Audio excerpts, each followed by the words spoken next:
Have you noticed how everything is affordable now? Not cheap, affordable.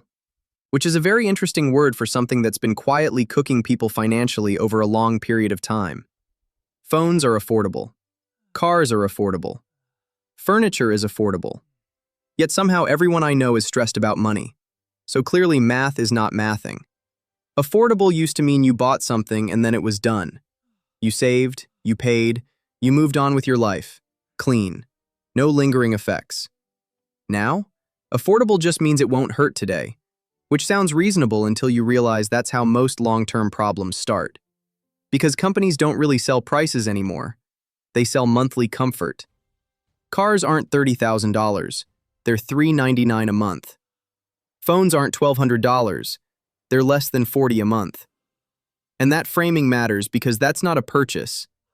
That's a suggestion. A suggestion that bypasses logic and goes straight to relief.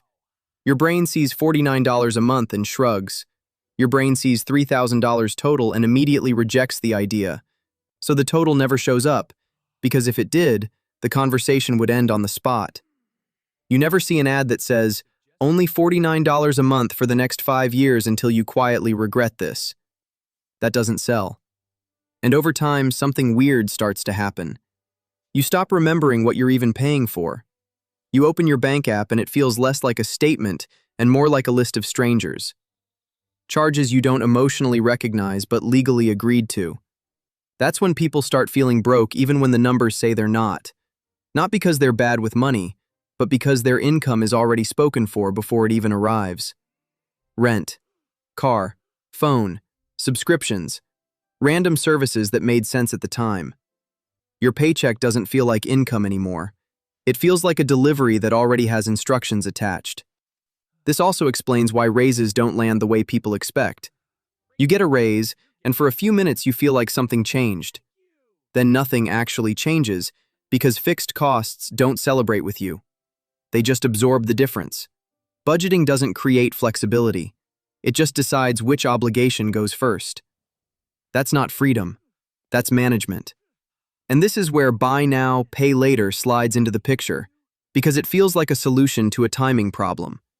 Splitting groceries into payments, spreading out a food order, turning everyday expenses into something that feels manageable.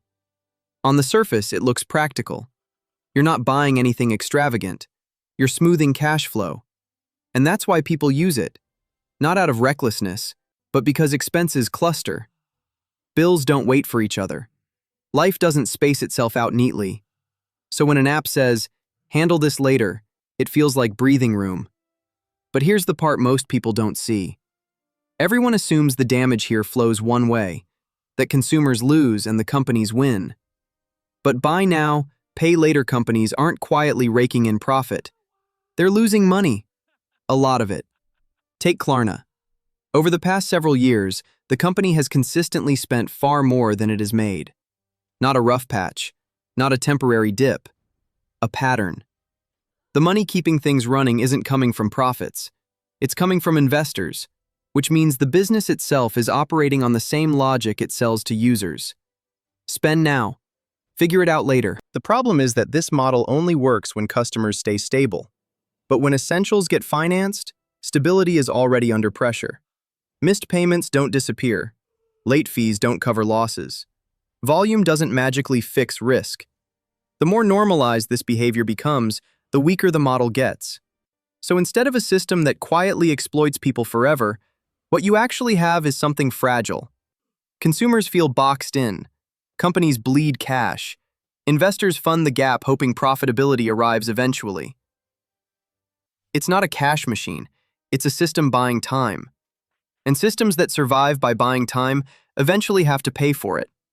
Which brings this back to the word affordable. Because affordable doesn't mean cheap.